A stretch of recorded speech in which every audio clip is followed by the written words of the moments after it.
붓과 손을 이렇게 칭칭칭 묶어달라고 했어요. 그래서 손과 붓이 한 몸인 것처럼 해서 그림을 그렸던 거죠. 고통은 지나가지만 아름다움은 영원히 남는다. 해결될 문제라면 걱정할 필요가 없고 해결이 안 될 문제라면 걱정해도 소용없다. 세상이 이렇게 힘들수록 오히려 위로가 될 수 있는 예쁜 그림, 즐거운 그림, 유쾌한 그림을 그려야 된다라고 생각을 했던 겁니다.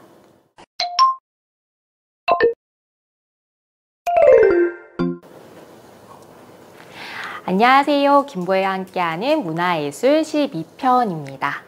오늘은 소확행을 그린 화가 르누아르에 대해서 살펴보도록 하겠습니다. 소확행이라는 의미가 소소하지만 확실한 행복을 의미하죠. 르누아르는 어떤 행복을 그림 속에 담아 놓았을까요? 그의 작품을 이해하기 위해서는 그의 성장 환경을 먼저 살펴보는 것이 필요할 겁니다. 그는 프랑스 출생으로 1841년에 태어나서 1919년에 생을 마감하게 되는데요. 그의 어린 시절은 가난했습니다. 형편이 좋지 않았기 때문에 13살이라는 어린 나이에 도자기 공방에서 견습생으로 일을 하게 되는데요. 그 당시 도자기를 빚어서 그림을 그려야 하는 그런 일을 하고 있었습니다. 르누아르는 그릇에 그림을 그렸는데요. 주로 꽃을 그리거나 이런 패턴, 무늬가 들어간 그림을 그렸습니다. 도자기의 그림을 그리기 위해선 빠른 시간 안에 그림을 그렸어야 됐는데 훗날 인상파에 작품을 그리는데도 도움이 되었다라고 할 수 있겠죠. 인상파의 경우에는 외부에서 그림을 주로 많이 그리는데 해가 계속해서 변하니까 빠르게 색칠을 하는 것이 중요했죠. 르누아르는 이때부터 빠르게 채색을 하는 것을 배워왔다라고 생각을 하시면 좋을 것 같습니다. 하지만 산업화가 진행이 되면서 이런 도자기 공들의 일들이 기계로 대처되기 시작했습니다. 따라서 르누아르는 자신의 직장을 잃고 마는데요. 그 후 그가 했던 일은 집 근처에 있던 루브르 박물관에 가서 그림을 보고 배우는 일이었습니다. 루브르 박물관에는 당시 거장들의 작품이 아주 많이 있었고 그들의 작품을 보면서 구도나 채색 또 어떤 화풍으로 본인의 작품을 그릴지 많이 고민을 하는 시간을 가질 수 있었겠죠. 여기서는 독학을 하기에 가장 최적의 장소였던 겁니다. 르누아르가 본격적으로 작품 활동을 하기 위해서 한 화실에 들어가는데요. 그곳에서 인상파 친구들을 많이 만나게 됩니다. 누구의 화실이었냐? 바로 샤르 글레르라는 사람의 화실이었습니다. 이분은 스위스 출생으로서 1806년에 태어나신 분이에요. 이분은 전통적인 아카데믹한 그림을 그리는 작품이었는데 르누아르의 작품은 그런 전통적인 작품은 아니었습니다. 이곳에서 클로드 모네라는 동료를 만나게 됩니다. 너무나 유명한 화가죠. 앞선에 제가 소개해드린 적도 있는데 그의 대표작은 연꽃이 있습니다. 그래서 모네는 모르더라도 이 연꽃 대작은 다들 한 번쯤 보셨을 거라는 생각이 듭니다. 이 화실에서 인상파 화가 클로드 모네와의 첫 만남을 가지게 되었고요. 그와 함께 밖에서 그림을 많이 그리게 됩니다. 퐁텐블로 숲에서 그림을 자주 그리면서 우정을 다져 나갔는데요. 이 당시 퐁텐블로 숲은 사생의 성지라고 불리는 곳이었습니다. 그래서 화가들이 밖에 그림을 그리러 많이 나가던 곳이었죠. 이 제목은 퐁텐블로의 숲 질르 퀘르라는 작품입니다. 질르 퀘르라는 것은 르누아르의 친구이자 후원인이었습니다. 그가 사냥개 2마리를 데리고 숲을 거닐고 있는 모습을 작품 속에 담아 놓았습니다. 이 작품 속에서는 인상파의 특징들이 보이기 시작하는데요. 빛을 굉장히 중요하게 사용을 했다라는 점, 그리고 밝게 그림을 표현을 하고 있다라는 그런 특징들을 보이고 있습니다. 이 작품을 보고 있으면 같이 숲길을 걷는 것 같은 생동감 있는 느낌을 받을 수가 있습니다. 그 다음 작품은 라 르느 루리엘입니다. 이름이 좀 어렵죠? 이곳은 우리로 치면 한강공원 같은 사람들이 배놀이도 하면서 물놀이도 할 수 있는 이런 공간이었습니다. 당시 셀럽들은 이곳에서 많은 담소를 나누고 물놀이를 즐겼다라고 하는데요. 르누아르는 그렇게 즐기고 있는 사람들의 모습을 작품 속에 담아 놓았습니다. 사람들의 화려한 의상이 여기서 돋보이고 있죠. 색채를 참 아름답고 풍부하게 썼다라는 생각이 듭니다. 이 작품은 사실 모네와 같이 가서 그린 작품인데요. 모네는 어떻게 표현했는지 한번 살펴보도록 하겠습니다. 모네는 이렇게 표현했어요.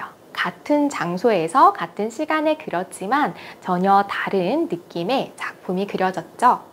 모네는 사람보다는 전체적인 풍경과 빛의 질감을 표현을 하는데 조금 더 초점을 맞췄습니다. 형체가 모네에게는 중요하지 않았어요. 그 당시에 본인에게 주었던 인상이 중요했던 거죠. 그래서 사람들이 주로 줄을 이루지 않고 이런 빛의 움직임, 빛의 그림자를 주로 그렸다라고 생각을 하시면 좋을 것 같아요.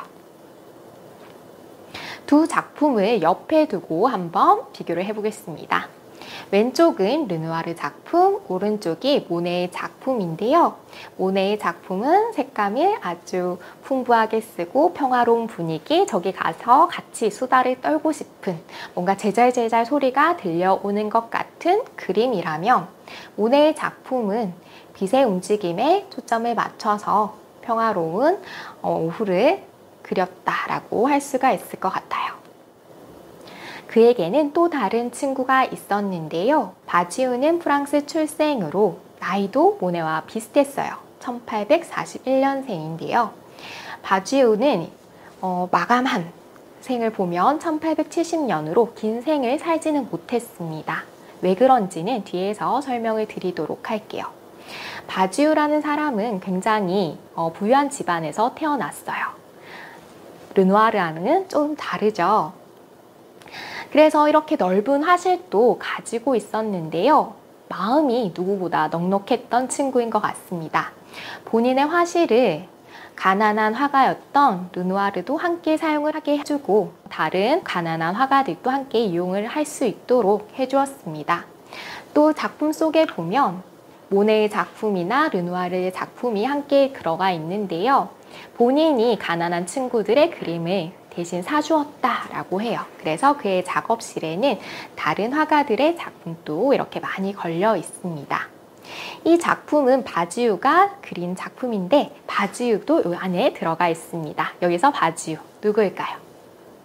중간에? 맞아요. 주인공은 보통 센터에 들어가잖아요. 키가 큰 남자가 바로 바지우입니다.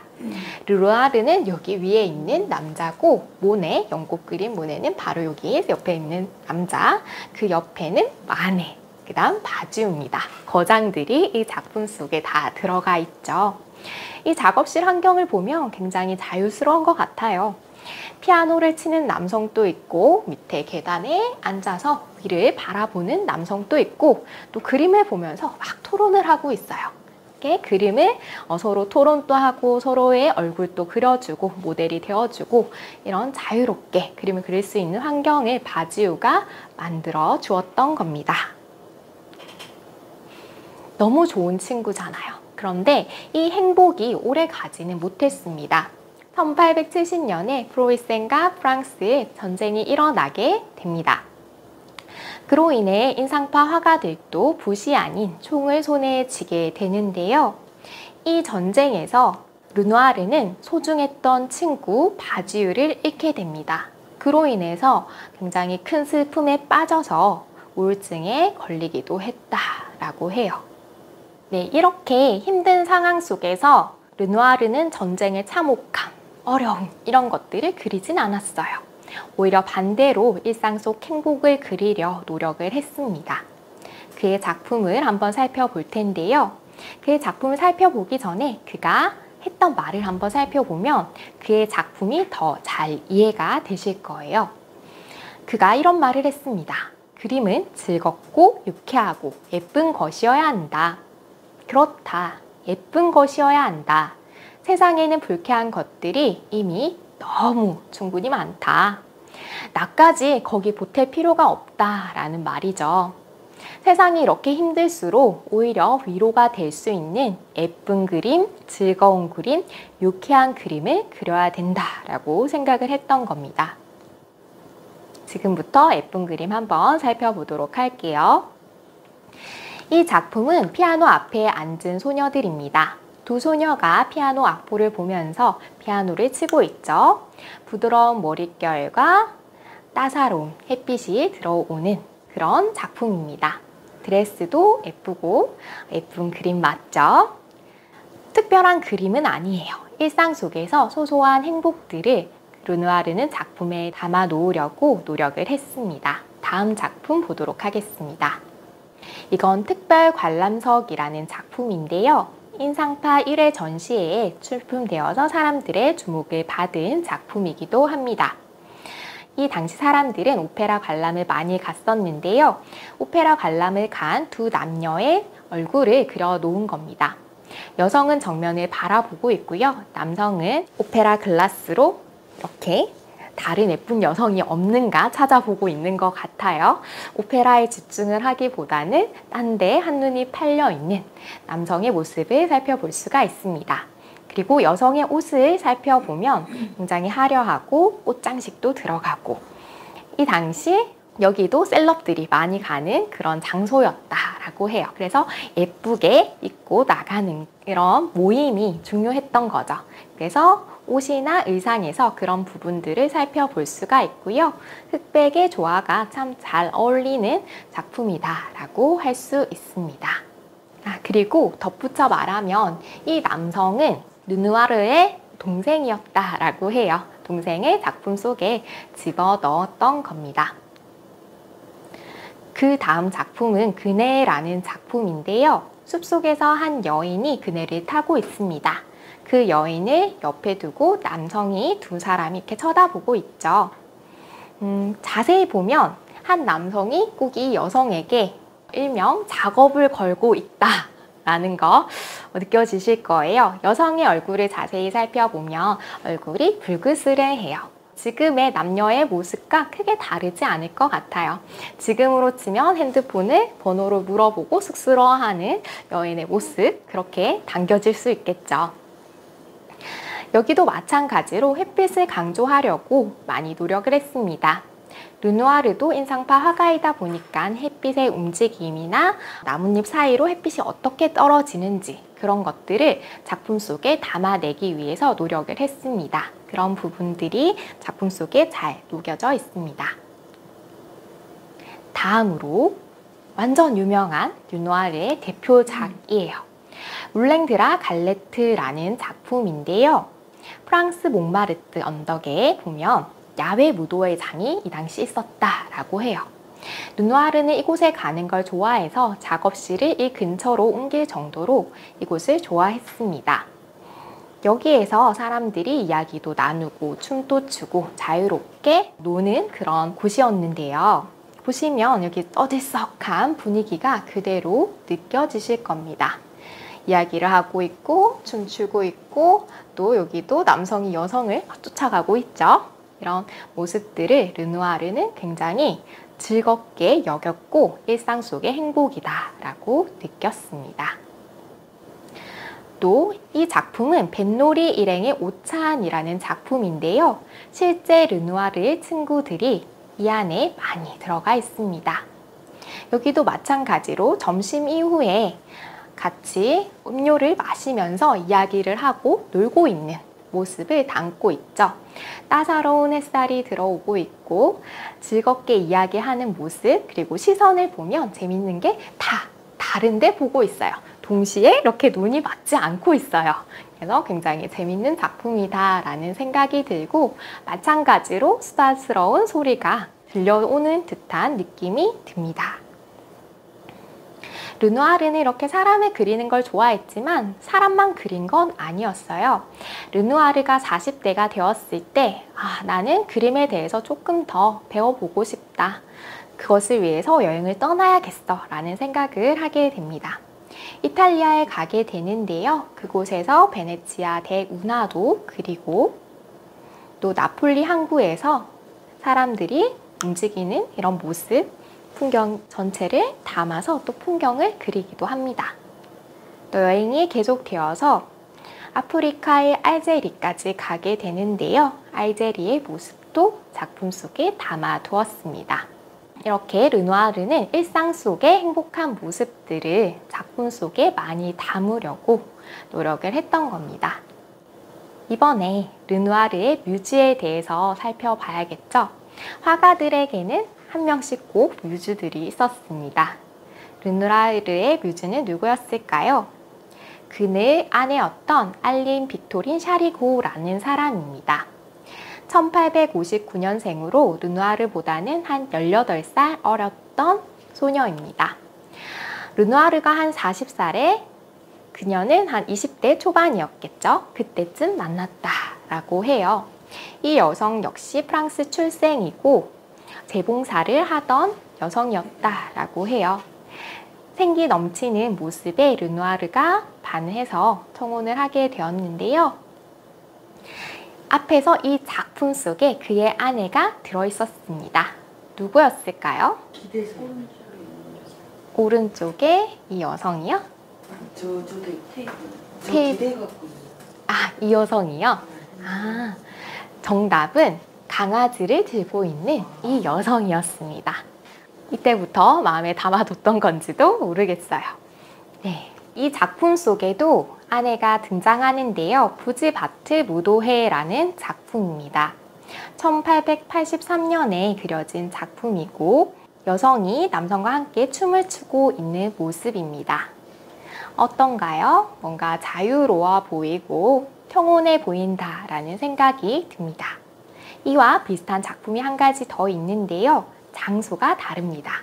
도시의 무도회라는 작품이에요. 마찬가지로 남녀가 함께 춤을 추고 있는 모습입니다.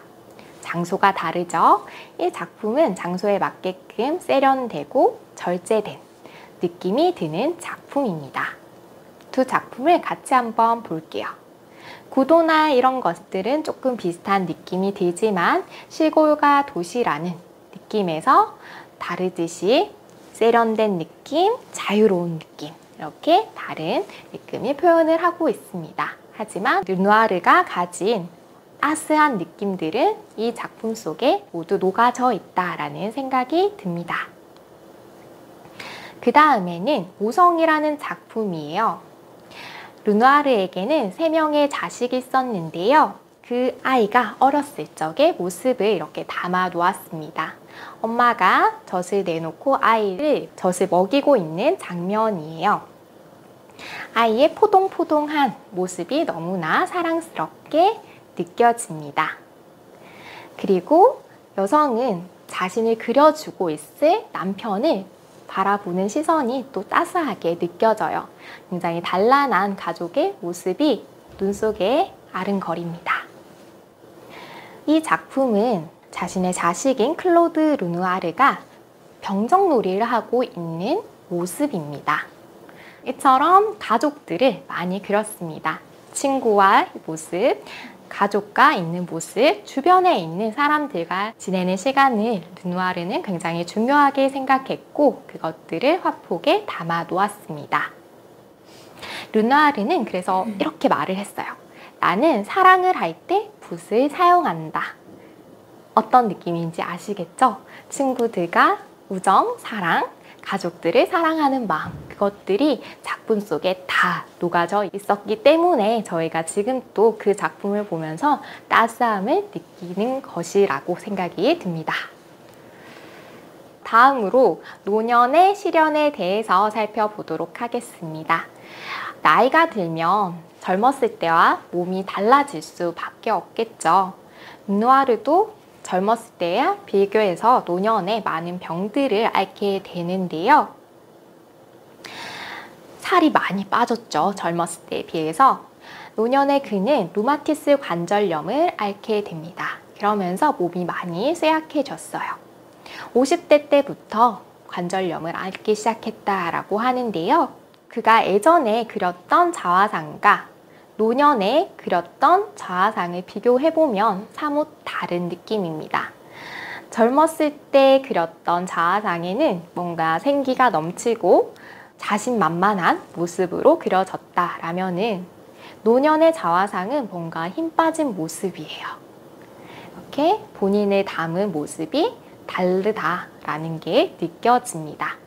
하지만 그는 노년에도 아픈 몸에도 불구하고 계속해서 작품을 그려 나갑니다.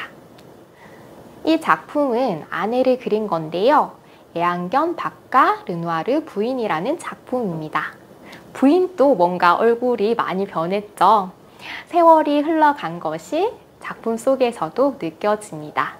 예전에 비해서 뭔가 살도 좀 찐 것 같고요. 하지만 여전히 표정을 봤을 때 인자한 아주머니의 얼굴이 담겨져 있습니다. 따뜻한 느낌의 작품인데요. 이 당시 르누아르 부인도 당뇨병을 앓고 있었다라고 해요. 그래서 몸이 좋지 않은 상황이었습니다. 그렇다 보니 몸이 조금 이렇게 불어난 것이 아닌가라는 생각이 듭니다. 또 그의 아들은 1차 세계대전이 일어나서 징집되어서 가게 되는데요. 그 전쟁에서 다리 부상을 입고 돌아오게 됩니다. 이 아픈 아들을 엄마가 돌봐야 했겠죠. 남편도 몸이 좋지 않으니까 돌봐야 했는데 아들을 돌보면서 몸이 많이 상했습니다. 그러면서 아내가 남편보다 먼저 죽게 되죠. 이렇게 르누아르는 자신의 사랑하는 가족을 잃게 되고 앞들이 아프게 되고 이런 시련들을 겪게 됩니다. 그는 아내의 무덤 옆에 이 조각을 세워두기 위해서 조수를 썼다라고 해요. 이 작품은 아까 이 그림 속 모습인데요. 본인이 손이 이제 불편하니까 직접 이 조각을 할 수는 없었을 겁니다. 그래서 조수에게 부탁을 해서 이 작품을 만들게 되죠. 네, 모성이라는 작품입니다. 또 그림으로 봤을 때와 사뭇 다른 느낌이 든다라는 생각이 들어요. 그는 힘든 상황 속에서도 꾸준히 작품 활동을 이어나갔습니다. 이것은 AI로 그려봤는데요. 원래 사진은 이런 사진이었어요. AI 기술이 좋다 보니까 이런 흐릿한 사진도 조금 더 또렷하게 만들어주고 또 흑백 사진도 컬러로 만들어주는 요즘 시대가 참 좋아졌다라는 생각이 들어요. 그리고 붕대를 좀 감아달라 했더니 이렇게 붕대를 감아줬어요. 이 당시 관절염을 앓고 있었기 때문에 손이 다 뒤틀려 있었다라고 해요. 그렇다 보니 붓을 잡을 수가 없었겠죠. 자식들에게 부탁을 해서 붓과 손을 이렇게 칭칭칭 묶어달라고 했어요. 그래서 손과 붓이 한 몸인 것처럼 해서 그림을 그렸던 거죠. 그러니까 동료였던 마티스가 물론 나이가 더 어리지만 꼭 이렇게까지 해서 그림을 그려야 되나? 좀 쉬면 안 되냐라고 물었다라고 해요. 그때 르누아르가 뭐라고 했을까요? 고통은 지나가지만 아름다움은 영원히 남는다. 작품을 그리면서 쉽지 않았을 거고 고통스러웠을 거잖아요. 나의 육신이 이렇게 힘들지만 시간이 지나서 남을 이 그림은 후세에까지 우리에게 많은 아름다움과 영감과 위안이 되듯이 이 아름다움은 영원히 남는다라는 것을 르누아르는 알고 있었던 겁니다. 그의 마지막 작품입니다. 목욕하는 여인들이라는 작품인데요. 풍만한 여인들의 모습이 여기에 담겨져 있죠. 비너스상의 여인처럼 굉장히 풍만한 여성의 모습입니다. 또 따뜻한 색감을 쓰고 르누아르 스타일을 잘 살린 작품이라고 할 수 있습니다. 이렇게 마지막 작품을 그리고 르누아르는 생을 마감하게 되는데요. 그는 생전에 이런 말을 했습니다. 해결될 문제라면 걱정할 필요가 없고 해결이 안 될 문제라면 걱정해도 소용없다. 저 이거 보고 탁 무릎을 쳤거든요. 진짜 그렇다. 걱정하면서 살 필요가 없네. 해결될 거라면은 알아서 해결될 거니까 걱정할 필요가 없는 거고, 해결이 안 될 문제라면은 내가 고민해봐야 이거 뭐 달라질 거 없잖아요. 그러니까 고민하지 말고 너무 걱정하지 말고 살자라는 생각이 들었습니다. 그래서 오늘의 저의 한 줄은 소중한 일상을 채워야 할 것은 걱정이 아니라 행복이다 로 마치고 싶은데, 르누아르의 작품을 보면 정말 힘든 순간에도 행복한 일상적인 모습을 많이 채워 넣으려고 노력을 했잖아요. 그런 르누아르의 모습을 작품에서 살펴보시면서 내가 오늘 하루를 고통으로, 걱정으로 보낼지 행복으로 채울지는 생각해 볼 문제다라는 생각이 들었습니다. 그래서 오늘 하루를 걱정이 아니라 행복으로 보내시길 바랍니다. 감사합니다. 김보혜였습니다.